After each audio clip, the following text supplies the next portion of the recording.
Welcome to LinkedUp, Breaking Boundaries in Education, a podcast that focuses on what is happening in education today, connecting everyone to the movers and shakers that are breaking boundaries in the education arena. Welcome to LinkedUp, Breaking Boundaries in Education. Jerry, there is this growing concern right now, it's heightened actually, about the addictive nature of apps on your phones and actually how it's making students so distracted in the classroom that after all these years of students having classrooms, it's now that schools are talking about banning phones just for students' own mental health purposes, but then also because of there's just such a strong distraction. And it immediately made me think of one of my favorite guests, and that is Julie Albright. She was on our, episode 7, on the episode called Left to Their Own Devices. And it made me think about that conversation. So we asked her to come back. We're so excited to have her back again. As you said, she was on one of our first shows. And Julie, we're celebrating over 150 pods since then. So That's a lot amazing. has happened here, but I know a lot has happened with you as well. But before we begin, remind our audience what your background is, because it is very unique and it sets you in a very different perspective as seeing technology than a lot of other people. Yeah, thank you guys for having me, and congrats on all these episodes. You've done a wonderful job and doing a great service for the community here. Well, I'm a digital sociologist, so I look at the impact of technology on society. I work at USC, and I also have a master's and PhD in counseling and was a licensed therapist in the state of California. So in addition to that, I lived on campus for 7 years as a faculty in residence. So I've kind of had a front row seat being both a professor and living in residence to see some of the changes going on with our young people and as social media kind of took hold and things like that. So wrote a book called Left to Their Own Devices, which we talked about. And a lot of interesting things have happened since I saw you last. Yes, and you were saying that in your book, Left to Their Own Devices, you were attempting to give us all a wake-up call. Yes. What is it you're hoping we would wake up to? And I want to mention that the book actually came out before COVID. So I think COVID really put a microscope on your work and made us see what you were trying to say even more clearly than perhaps we would. Yeah, that's a good point. What the book did, it was at the leading edge of a trend amongst young people, particularly millennials at that point, who were adopting living online, communicating and socializing online. And COVID forced everyone online. We all worked online and school online and socializing online because of all the lockdowns. So what that did is that leading edge trend that I was talking about then became mainstream. And so now we're seeing the impacts of that longer term. When I noticed changes in my students over time and changes that people were talking about in the university system, mainly that we had the highest rates of mental disorders, things like anxiety and depression, in 30 years amongst college students. And this wasn't simply at USC. This is a nationwide issue going on that people were trying to grapple with. And that was part of, because I have both that sociology and looking at the digital side and the counseling side, I was concerned about that and saw some of these unintended consequences going on of the behavior changes around technology and social media that were afoot, that were helping to drive some of these sort of negative outcomes that we saw for young people's mental health.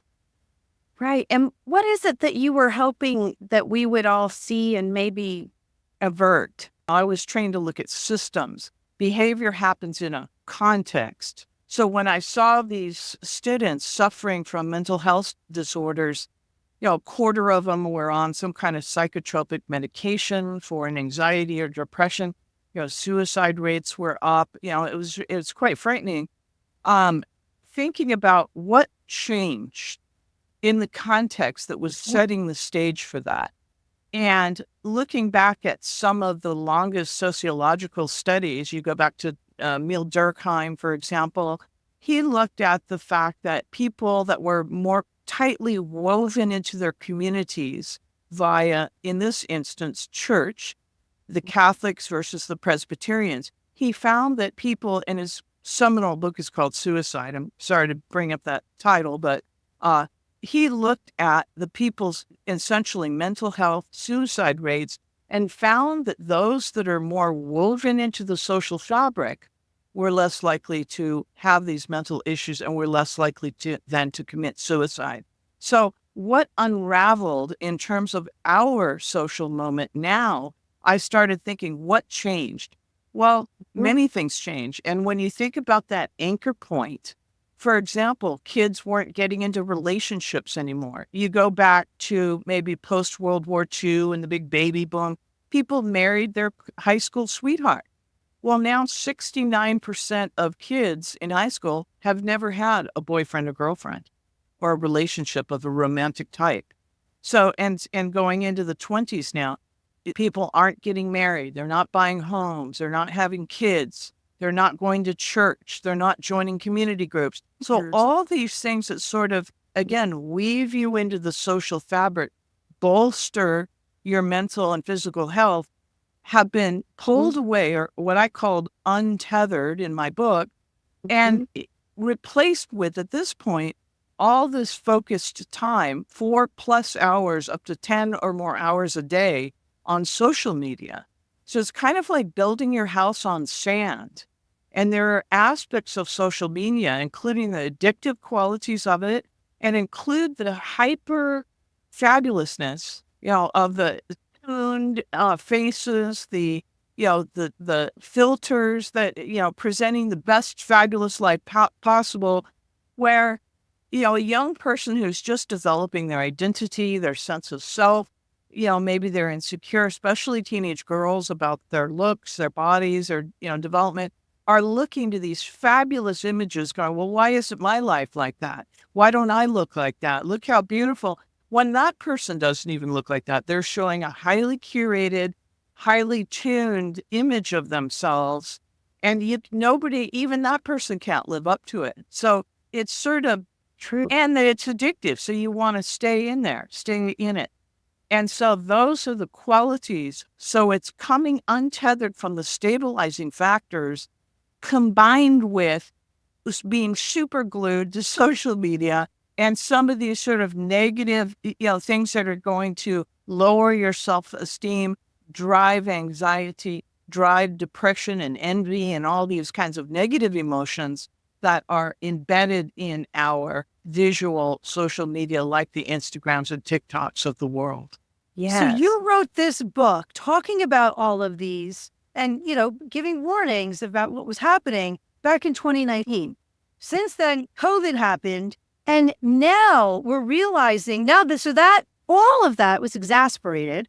So yes. I don't know if you have new data, but we do know that we see the effects in classrooms. Kids actually in classrooms binge watching on YouTube or gaming with headphones on right in the middle of class, not to mention TikTok scrolling and so forth. All of those things are addictive. And so when we have it all right here in the palm of our hands, it's super distracting, but more importantly, it's harming mental well-being. So now schools are thinking about, and some of them are doing, full-on bans, and actually some are getting the input from parents and kids who want that break. So what are you finding, and is this a solution? Is it not? Is this what maybe you were warning? What are your thoughts? Well, since then, we've seen an exacerbation of suicide rates for ages 10 to 24 between 2007, 2021, so a couple of years after the book came out, up 6%. So, that's a real issue. 1 in 3 girls considered suicide in 2021. It's up from 1 in 5 in 2011. So, something's going on here. And as you mentioned, the COVID, we're already disconnected from one another. Now we're even further disconnected through the lockdowns. So again, it exacerbated some of these issues that were afoot before. So what's happening now is a combination of things, schools, and I believe everybody needs to work together. We need to have policymakers, we need to have school administrators and teachers and parents all working together, pulling in the same direction on this. And, at this point now, 14 attorney generals, the Center for Disease Control said this is addictive. Attorney generals are now suing TikTok because of the adverse mental health effects that they're finding for young people. And some of the documentation that's coming out from internal TikTok documents are finding that, for example, it's addictive after 35 minutes or 260 videos. And the difference is we already had the addictive quality baked in, for example, on Instagram through the feed. Same thing with Facebook, through the feed, being that it's what psychologists call random reinforcement. So it's just like when you're pulling that arm on the one-arm bandit on the slot machine or pushing the button, ding, ding, ding, ding, ding. Sometimes you win, sometimes, oh, let me try it again, ding, ding, ding. Yeah. It's the same thing. So you'll see a video and go, oh, wow, that's amazing. Let me see if there's another one. Or you see something, go, not so much, let me try the next one. And then ding, ding, ding. So it gives you that sort of dopamine hit, random reinforcement. Sometimes it's great content, sometimes it's not. And what TikTok did is not only take the vertical scroll, which is what we're talking about, think Instagram or Facebook, and they added a horizontal scroll. So if you come across a video that you like, it's some dance or something funny or a dog doing something crazy, it'll keep playing 10 times, 20 times. You'll hear the same music, same video. So if you don't scroll this way, they get you scrolling this way on a horizontal. So that's the superpower of TikTok is they figured out both the vertical scroll and the horizontal scroll. So it's endless scrolling happening. So they've also found that social media is particularly damaging for teenage girls, as we said, in their self-esteem as they're developing their body image and all. That TikTok, for example, is forwarding attractive girls and pushing down in the algorithm unattractive people. So again, it sets a sort of unreal beauty standard for young people, and that can be depressing. It can cause anxiety and things of that nature. So that's kind of what we're dealing now. And in Los Angeles now, LA, like you said, the distracting factor in classrooms, LAUSD is now in Los Angeles is now starting to ban the phones in the classroom. It's like, give us your phones. We're going to lock them up. We'll give them to you at the end of the day. And here's the thing. As I said, and this is a real key point, it's not just the social media. It's what people are not doing. What you're not doing, and this is what one of the TikTok executives said, the reason kids watch TikTok is because the app's algorithm keeps them from sleep and eating and moving around the room and looking someone in the eyes. So what you got is head bowed onto phone. You're not looking into someone's eyes. You're not talking with other students. That's what was happening at USC. We had a student come up to our dean of religious life and say, hey, can we set aside a table for no devices in the new cafeteria? And he said, what are you talking about? And the kid said, have you been in the new cafeteria? And he said, no. And he said, every kid is sitting there by themselves on their own phone. Nobody's talking to each other. And he was just like, what? So if you're that tuned in and hooked onto that phone, you're not making conversation with neighbors. You're not getting to know other people. And you're not practicing those very important social skills that long-term research out of Harvard, that research over decades, how successful people were, doesn't have to do with grade point average, doesn't have to do with how well you did on testing. It has to do with the soft skills, they call it in the business world, on being able to socialize and chat with other people and make a connection. And these kids are not learning how to do that. And I see that in the college classroom now. They don't want to speak up. They don't want to talk in groups. They don't want to participate because they're not practiced at it, because it's all about being on that phone. Everything's mediated then through the device. So it's, I think when you talk about banning phones in like an LA, school district, you're not simply taking away the distraction factor. You're opening, in my view, the opportunity for the relationship building between student and teacher, between student and student, that is all important and an important skill for success in the future for these kids. Julie, my daughter is a school counselor, and she was telling me that the kindergartners are becoming particularly interesting to work with because they do not know how to self-regulate, because all of their life, their parents have pushed a device in front of them to keep them quiet, to keep them from crying, to keep them from throwing a fit.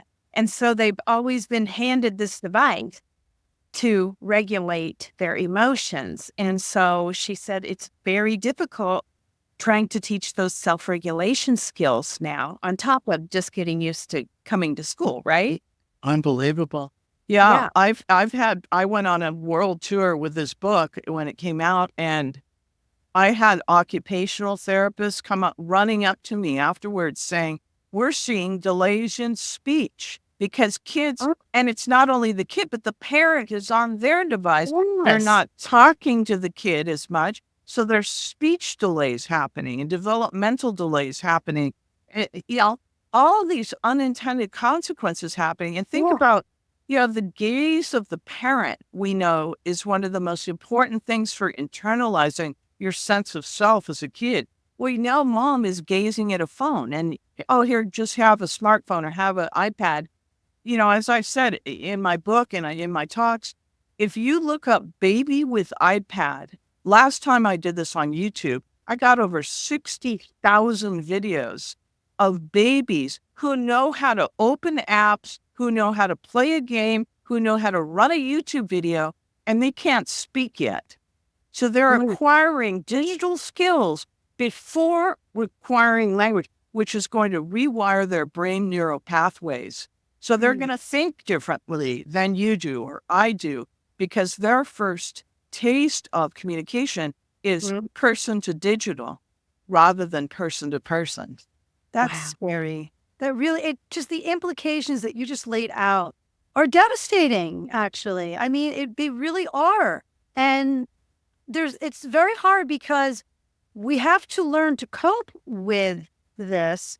But at the same time, we also need to have, there's this balance between tethered and untethered, right? Because we're tethered to the device, but becoming untethered, as you said, to community and working with others and conversation or looking each other in the eyes. So, and I think that root cause is really, really looking at that sense of community is really the important factor here. The really most important thing that we're missing out on and that we're losing. And that was probably the point of your book, was to but I have heard generations, I don't know which generation, but now young generations are going back to religion, or going back to community a bit.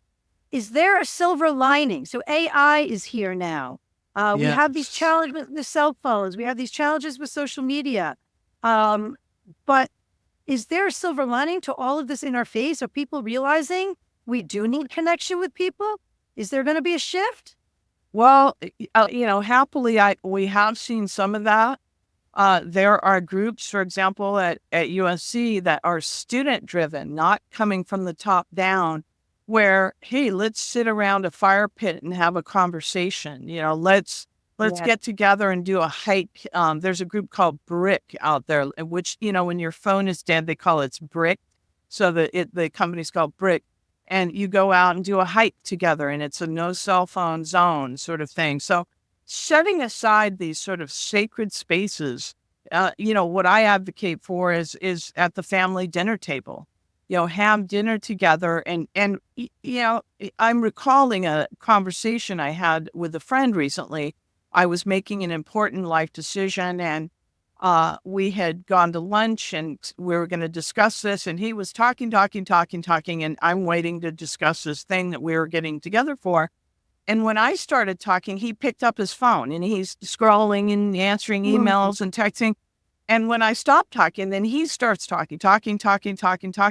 And then I bring up the thing again and he picks up his phone. And and I'm an adult, but imagine if you're a kid and your parent is just, you don't feel seen, you don't feel heard. At the end of that lunch, I thought, why did I even come? Like, he didn't want to hear what I had to say. He wasn't participating, he wasn't listening. And so imagine in a microcosm of that experience as a kid with your mom or your dad, and they're scrolling, no one's paying attention to you. I mean, and same thing at any of these things. You want some time where you're present with one another, you're listening, you're paying attention. Just that alone is so important for kids. Everybody needs that. We're hardwired to be social creatures, and if we're all disconnected, which is one of the concerns I have with AI that nobody's talking about yet. They're talking about creating, for example, on Meta. Let me backtrack for a second. One of the benefits of AI is highly personalized education, for example, or learning, or social feeds in social media. And they're talking about, for example, on Meta, using AI to create synthetic data to serve up to you whatever it is that you're interested in, fake people, fake posts. For example, I like to go to Paris. So now I'm going to get served up all this Paris content that's not real. And once again, think about the addictiveness or the interest. It's highly personalized to you. And well, even if we don't have enough content on that, we're going to make content to keep you hooked in there. So what my point of this is, we're talking about amplifying AI people, AI produced data. So it's one more level of disconnect between human to human. Social media will no longer be social. I'm not seeing your post, your family picture, your dog, your latest vacation. And the kids, seeing each other, etc. What now we'll be seeing is more and more fake people, fake data, that once again is one more step removed from connecting us from one another. So that's a concern that I have about that coming on the horizon. Absolutely. Wow. How do you think AI is going to impact schools? Well, that's a great question. And schools are just beginning to grapple with this. When ChatGPT came out, I contacted a chair at one of the departments. I said, you need to have a policy on this. And she goes, what's ChatGPT? Yeah, I had no idea. Would you do a presentation for the faculty? Yes, I will. So I got a syllabus from one of the other professors. They had an essay question for their final. Did a live demonstration. Here's your essay question. Put it in there and boom, there's your final exam answer. They practically fell out of their chairs. And so here we are with, and another trend afoot that's linked to that I want to be sure to mention is that there was an article that came out in the last week or so that said that a large majority of students have never read a book in high school that are going into college. And and here I am, having read, Shakespeare, having read Moby Dick, having read The Great Gatsby, having read, all these classics and writing. And that's where I learned to be a good writer, is through being a good reader. And the idea is now that we have the attention span of a goldfish, driven by this bite-sized content, 30-second TikTok videos, for example, that teachers are saying, well, we don't have the mental attention span. We'll just give them a little snippet, a little article, a little Cliff Note version of whatever that thing is, a passage to read, not the whole thing. And, are we doing a disservice to the kids by, sort of leaning into that, the attention deficit, as opposed to stepping back and making more of that analog moment for the kids? So to answer your question in a long way, it's AI's impact, first of all, the attention deficit of social media amplified by AI. But second, the idea is, why do I need to write? I've got all these Bard and ChatGPT and such that can write my essay. Why do I need to do it? To the point of a continuum, why do I need to go to college? I can just ask this AI and at my fingertips have all the knowledge in the world. What is the value of being an educated person? So sometimes people are thinking of it very instrumentally to get from A to B. They're not thinking about it as a way of critical thinking, a way of understanding things, of being an educated person, which is a value. And so, we've got that coupled with the challenge of an enrollment cliff. And what that means is 17 years ago, we had a recession, and it turns out that people didn't have babies then. They were going to put off having their families because they were in a financial moment. And now there's not enough kids to go into college. So a lot of colleges are belt tightening, cutting classes, cutting lectures in the college level. So there's a whole raft of issues challenging education now, and I really think it's a tough moment, but I hope that administrators, professors, teachers will hold the line on some of these core values, like reading a great novel that will lead to writing a great thing later on, as opposed to leading into the bite-sized moment that we have now going on with social media. I guess the important thing is not to lean into, oh, well, they don't have the attention span. Oh, well, things are different. But instead, work on the other side of that and to pull it the other direction. I got to a point where, being on my phone, I kind of craved an actual physical magazine.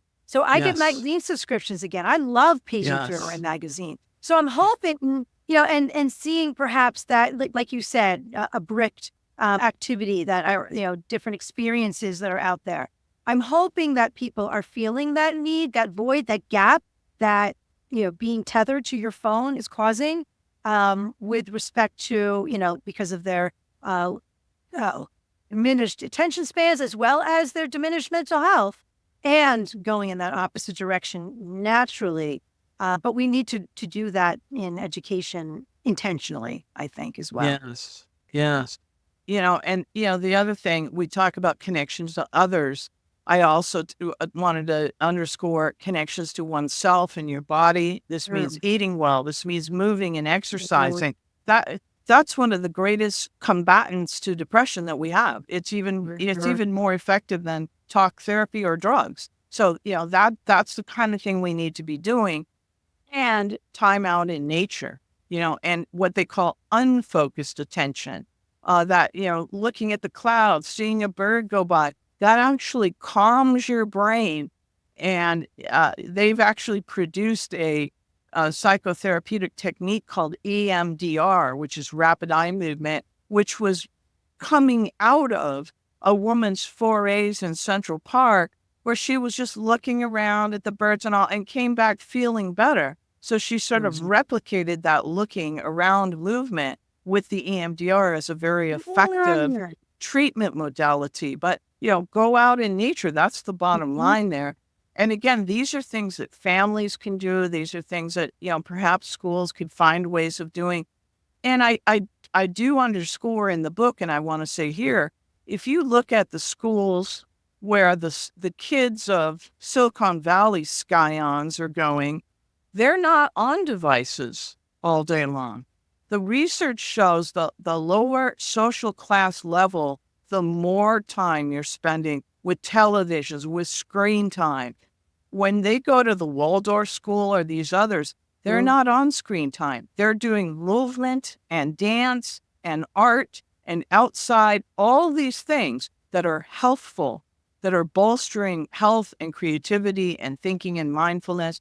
And it's the opposite of being tethered to a screen all day long. So take a page from, if they don't want their kids doing it, see what I'm saying? What does that tell the rest of us? Right before the show, we were talking and you mentioned this concept, and now I want to know more about it. And what you said was the invisible physicality of data. What does that mean? So I'm working on, we're building our world on digital. Obviously, this is what we've been talking about. More and more things run on digital. We just saw this week, Elon Musk came out with his, robots and robo-taxis and robo-buses, and all of this runs on a digital backbone. And what's happening is people don't understand that there's a physicality to data, that for all these apps we use, for every Instagram moment, every Facebook, every TikTok, every Uber ride we call, somewhere there's a server in a building serving up data run by unseen people in unseen buildings, powered, using water to cool off times. There's a physicality that people know nothing about. And what's happened is, if you go back and think about education and the framework, we start out in the industrial era, and some of the kids, it was only recently, in fairly recent history, that all these kids are going to college. A lot of times you would just go through compulsory education in high school and then into the job market. And at the time, there were hands-on training situations in school, talking about things like metal shop and wood shop. You may remember when you were a kid or not, having some of these sort of hands-on learning moments. And those have all been done away with. We're in the digital era now. We don't need to learn metal shop or wood shop or any of these sort of skilled trades, leading into that pathway. Well, I've got guys, I'm on a board of directors for a group called Infrastructure Masons. It's all the C-level executives from every talking about Apple, Microsoft, Google, all of them are in this group. And they've come up to me and said, Julie, we can't get enough electricians to build what they're called data centers that are running all these apps. We don't have enough people to frame, to build, skilled tradespeople, plumbers, framers, all those sorts of things to build these things. So now fast forward. For one, the public doesn't even know most of this exists. They think it's happening in their phone. And so or in the cloud. In the cloud. It's called the cloud, like it's an ether. And the cloud lives on a machine somewhere in a building, run by people, powered by electricity, cooled by water, on land, somewhere, with security and all these things. And since it's in the cloud and it's in the ether, they think it's on their phone. They don't understand that we need a workforce that can build and run and fix electricity and do all these things. Now, there is a counter trend, back to Jamie's point earlier, for some young people to go into the skilled trades now. They see that as something maybe more, secure, but even they don't realize that there's great opportunities at Google, great opportunities at Meta, at Microsoft, at Apple for them. They think, I'll work on somebody's house and fix their plumbing. You could be working at Google and getting a doctor's salary by doing these skilled trades. They can't find enough. And the people that are now running that invisible world of data are graying out. So there's going to be a big deficit of workers to go in and run our digital world, a world that nobody even realizes exists. So we have to rethink some of our schooling, especially with the AI thing now.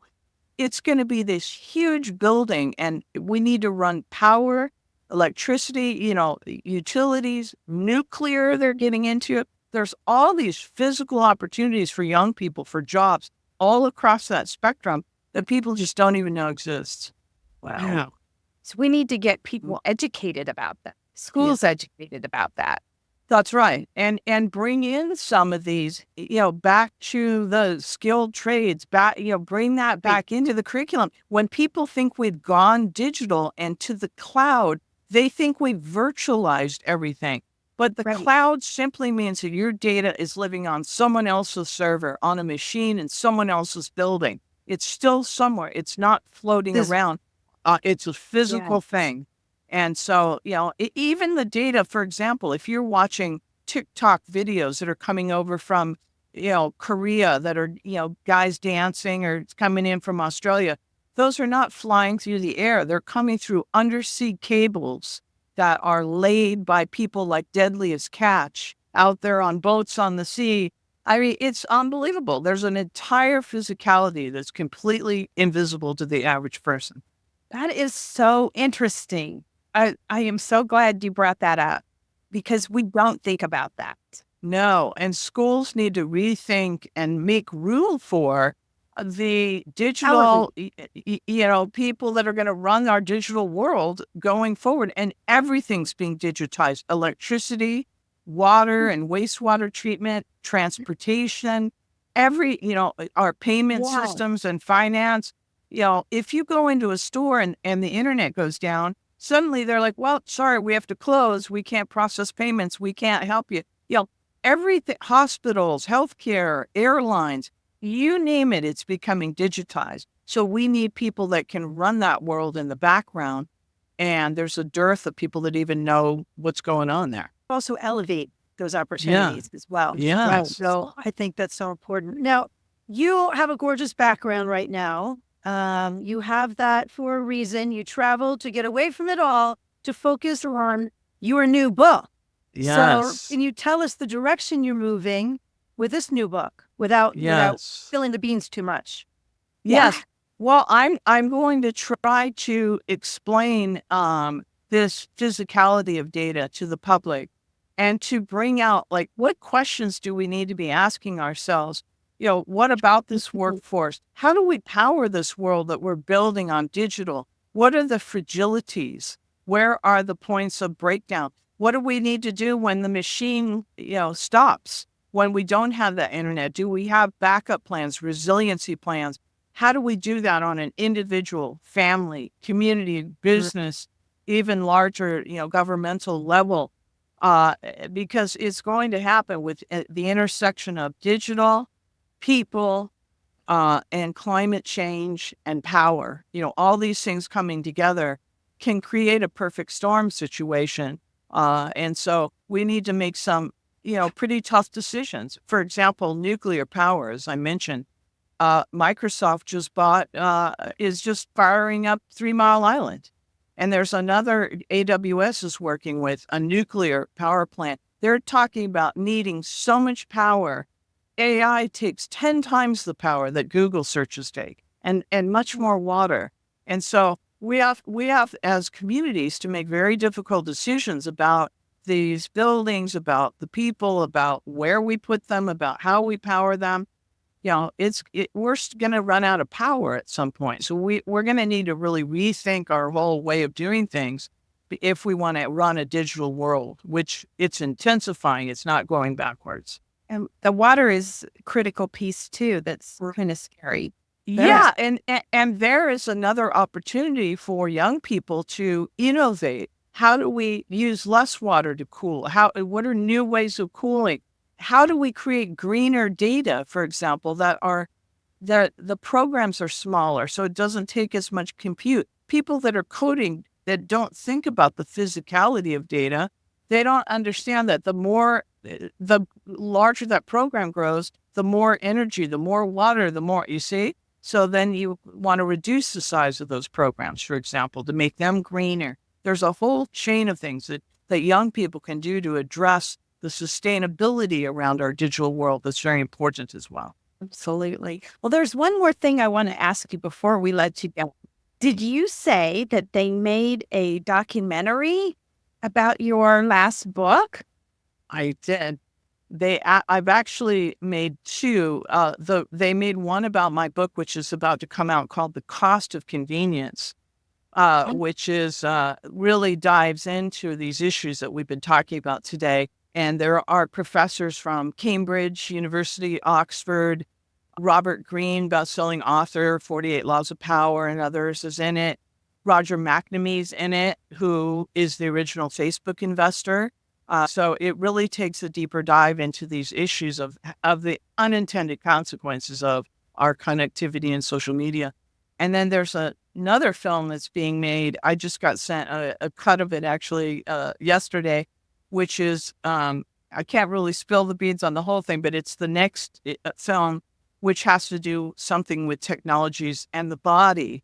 And so that'll be coming out probably first of the year, I would say, something like first half of the next year, which will be a very interesting film, tapping into some of the trends now that are going on. And I'm in that as well. We'll be able to watch them. Well, as soon as we hear about distribution, I'll let you know. But they're going to be interesting for sure. And again, it's just bringing up and thinking about as a society, as communities, as families, as schools. What do we think about these things? What are the issues? How do we deal with it? What are the needs? Do we want this? Are we headed in the direction that we want to be headed in? And what are the unintended consequences of developing a digital world or some of these other sorts of technologies? What are the ethics around these things? We need to really consider, think in a different way about what we're doing as opposed to just running out of the gates like a horse race at high speed, stepping back and kind of going, okay, is this the way we want to go?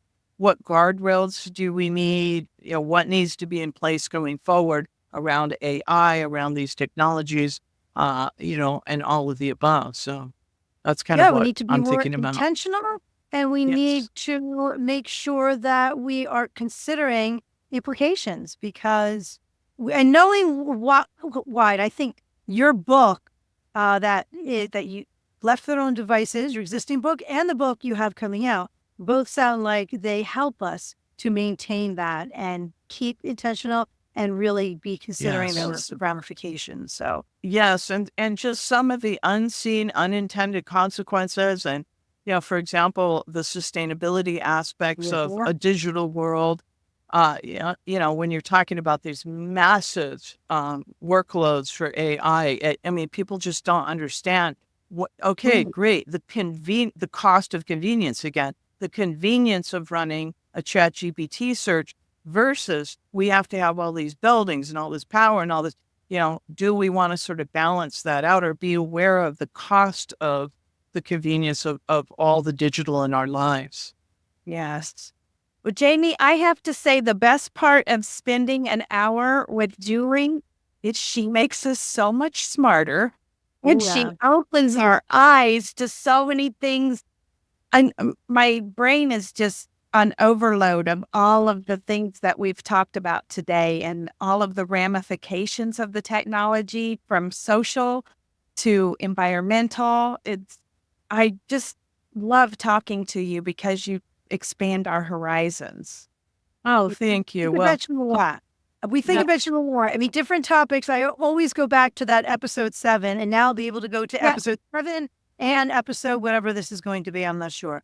So I'm really happy. And then whenever the videos come out, the documentary come out, you'll have to let us know. We'll make sure that we link them to the show notes.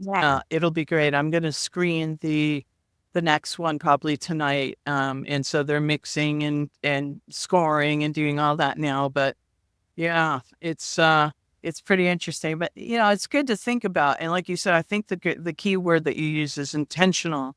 And I think that's really the bottom line here is being intentional and mindful of what we're doing, and what the cost of doing it is. Be it mental, be it environmental, all of those sorts of questions that come up.